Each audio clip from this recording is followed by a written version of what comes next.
요즘 보면 전기차 타시는 분들 중에 이 차가 얼마 되지도 않았는데 잡소리가 생겼다 이렇게 불평하시는 분들이 좀 종종 보게 됩니다.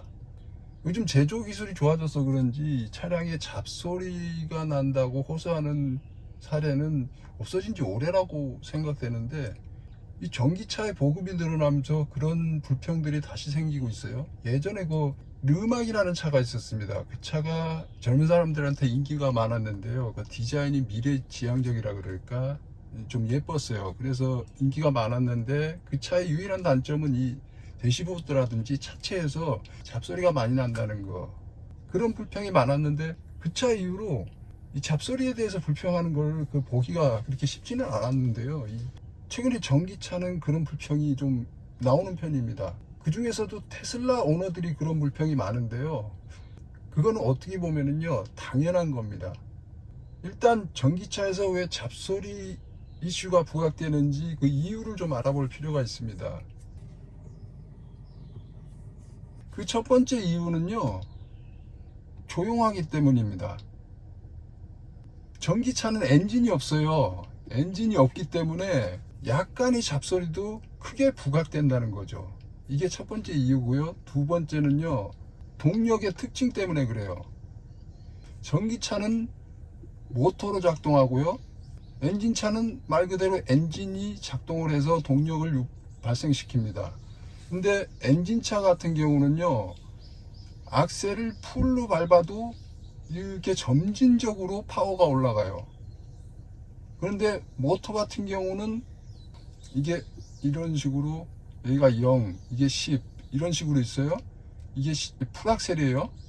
그러면 내가 반만 밟으면 50이 나오는 거예요. 70을 밟으면 70이 나오는 거예요. 근데 이게 리니어하게 이렇게 올라가는 게 아니고 팍 올라간다는 거죠. 그러니까 내가 마음만 먹으면 순간 100을 바로 쓸 수 있다는 얘기인 거예요. 그렇게 되면은 이렇게 차체가 있습니다. 제가 차를 한번 그려볼게요. 엔진차 같은 경우는 풀악셀을 쳤다고 생각해 보자고요. 그러면 실제로 100을 입력했지만은 이만큼 해가지고 시간차가 이렇게 있습니다. 여기에 10, 20, 50, 100 이렇게 파워가 점진적으로 올라가는 거예요. 그러니까 충격이 점진적으로 이 차에 가해지는 거예요. 그런데 전기차에 풀 악셀을 쳤다고 쳐보십시오. 점진적으로 이렇게 충격이 가해지는 게 아니고 그냥 한 방에 여기까지 오는 거예요. 한 방에 이 충격이 이 차에 그냥 바로 전해지는 겁니다. 이 차의 입장에서 어느 충격이 더 큰 데미지를 입힐까요? 당연히 이거겠죠. 한 방에 100이니까. 그러니까 끈으로 이게 쭉 당기는 거하고 그냥 팍 당기는 거하고 다르다는 얘기인 거죠. 그러니까 전기차 같은 경우는 팍이에요. 근데 엔진차는 쭉인 거죠. 또 이렇게 얘기하면은, 야, 그 정도도 버티는 게 요새 제조 기술 아니냐, 그게 자동차 회사들의 노하우 아니냐, 이렇게 말씀하실지 모르겠는데 전혀 그렇지 않습니다. 자동차 같은 경우는 수많은 부품의 조합이지 않습니까? 그러니까 여러 가지 부품이 조립된 거예요. 그러니까 만약에 이 차체가 이렇게 있는데 이런 철판 두 개를 조립한다고 생각해 보십시오. 이렇게 덧대 놓고 여기다 볼트를 채우겠죠. 이렇게 볼트를 채우겠죠. 너트 해가지고. 이렇게 되면은 이 면과 이 면이 진짜로 일자로 쫙 매끈하게 가공이 됐다 그러면 요거 조는 것만큼으로도 완벽한 조립이 가능하겠죠. 근데 실제로는 그렇지 않습니다. 면을 아무리 평평하게 가공한다고 해도요, 현실은 이렇다는 얘기인 거죠. 현실은 이래요. 그래서 이것들이 이렇게 조립이 되려고 하면은 이런 식의 볼트가 이렇게 채워지잖아요. 그러면 이게 완전히 밀착될 수가 없습니다. 서로 오돌토돌 해가지고. 그러면 처음에 조립돼가지고 이렇게 약간 떠 있는 상태에서 움직임이 있어요.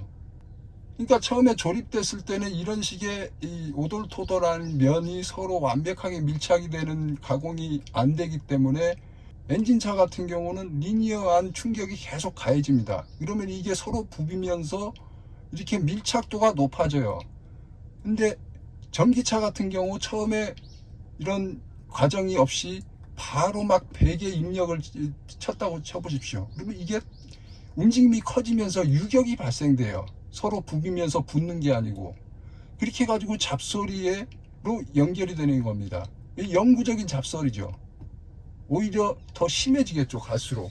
유격이 있으니까.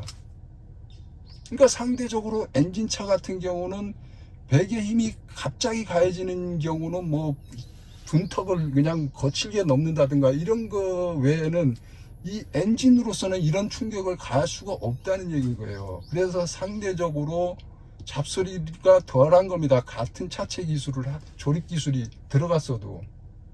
근데 제가 처음 앞서도 얘기했듯이 테슬라 차량이 특히나 이 잡소리 이슈가 많다고 얘기를 했지 않습니까? 그럴 수밖에요. 동력 성능이 제일 뛰어나니까. 안 그래도 뛰어난 전기차 중에서 테슬라 차량 동력이 더 세거든요. 그러니까 다른 전기차의 배기를 입력한 거하고 모델 3의 배가고는 천지타인 거예요.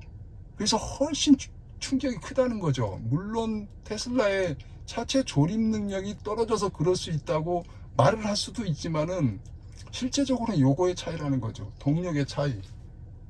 그래서 차량 길들이기라는 것을 사람들은 엔진의 길들이기라고 착각을 하는 경우가 많은데, 엔진 길들이기는요 이제 더 이상 필요가 없어졌습니다.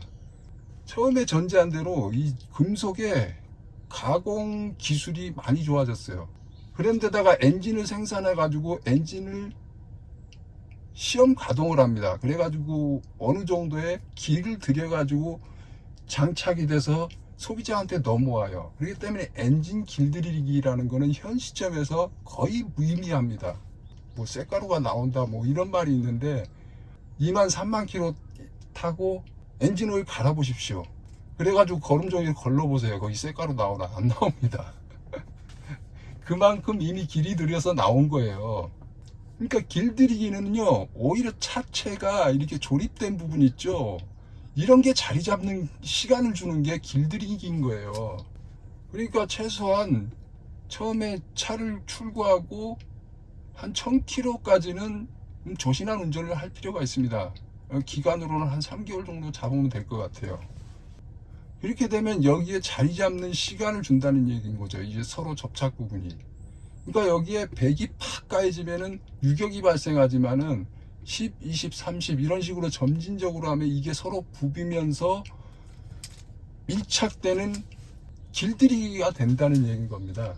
그래서 특히나 동력 성능이 월등한 테슬라 차량일수록요 처음에 길들이기를 잘 하면은 거의 수명이 없는 차가 될 수 있다고 생각합니다. 왜 그러냐면 테슬라 같은 경우는 뭐 OTA 업데이트라는 것으로 차량의 기능과 성능을 최신으로 유지를 해주고 있지 않습니까?